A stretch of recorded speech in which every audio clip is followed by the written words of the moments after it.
क्या वार्षिक समाज जहां आपका बाहुल्य है वहां पर अगर उनको उस संवैधानिक पद पर उपस्थित नहीं है तो क्या हम अपनी जो परेशानियां हैं उनको पूर्ण कर सकते हैं? क्योंकि हम आवाज किनके आगे उठाते हैं? जो अन्य समाज के लोग हैं। मैं देखिए कोई जातिवाद की बात नहीं कर रहा, बट जब अपने हक की बात आती है, जब अपने सम्मान की बात आती है, तो सम्मान अन्य लोग ले रहे हैं तो हमें भी सम्मान लेने का पूरा हक है। हमें भी अपने आप को आगे सुदृढ़ बनाने का हक है। अगर मैं भाषा समाज की बात करूं तो जो स्टडी मैंने करी है उसमें 2 से 5% ऐसे लोग हैं जो समर्थवान हैं।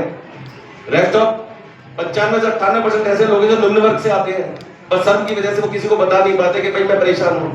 आज वार्षिक बंधु अपने लेवल पे अपने बच्चों को क्षमता के अनुसार, क्षमता से ज्यादा उनको तैयारियां कराते हैं और समाज के बच्चे बड़े क्षमतावान हैं और अच्छे से एग्जाम सेंटर में जाके अच्छे से एग्जाम देके आते हैं। बट अनफॉर्चुनेट कि जब रिजल्ट आता है तो हम आरक्षण की भेंट चढ़ जाते हैं, हमें वो रिकॉग्नाइजेशन नहीं मिल पाता क्योंकि हम जनरल वर्ग से आते हैं, क्योंकि हमारी आवाज उठाने वाला ऊपर कोई नहीं है।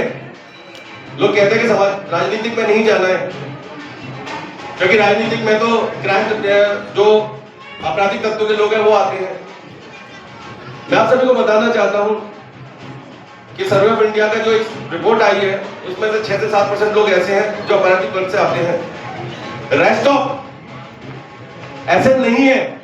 अगर समाज के अंदर इंजीनियर है तो राजनीति के अंदर इंजीनियर है, समाज के अंदर एडवोकेट्स है तो राजनीति के अंदर एडवोकेट्स है, समाज के अंदर शिक्षक है तो राजनीति के अंदर शिक्षक है। अगर समाज के अंदर अपराधी है तो ऑब्वियसली राजनीति के अंदर भी अपराधी आएंगे। आज हम क्या करते हैं, हम अपने बच्चों को बोलते हैं भैया तू आईएएस कर, पीसीएस कर, सीए कर, एडवोकेट बन, शिक्षक बन, लेकिन राजनीति में नहीं जाना है। अनफॉर्चुनेट क्या होता है कि जो कम शिक्षित लोग हैं, जो कम पढ़े लिखे लोग हैं, जो अपराधी प्रवृत्ति के लोग हैं, वो हमारे ऊपर शासन करते हैं और हमारे बच्चे उनके पीछे पीछे चलते हैं। कैसे समाज का उद्धार होगा? आज हमारी भागीदारी क्या है?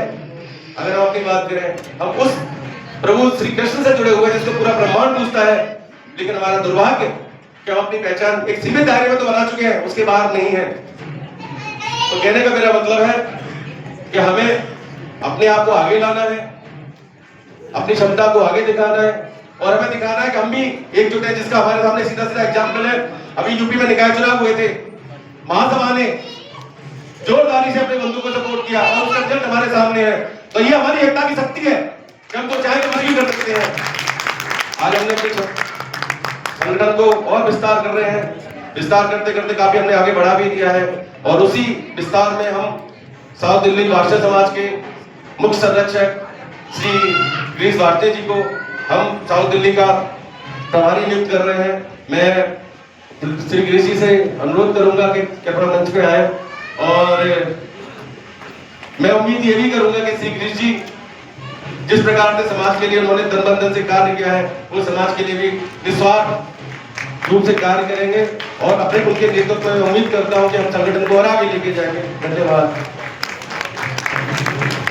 ऐसा आपने इनको साउथ दिल्ली का बनाया, आपने तो इनका कार्यक्षेत्र बहुत कम कर दिया। वैसे मैं आपको बता रहा हूँ कि 6 महीने तो कनाडा रहते हैं, वैसे आप तो इसको कनाडा का भी प्रभारी बना सकते हैं।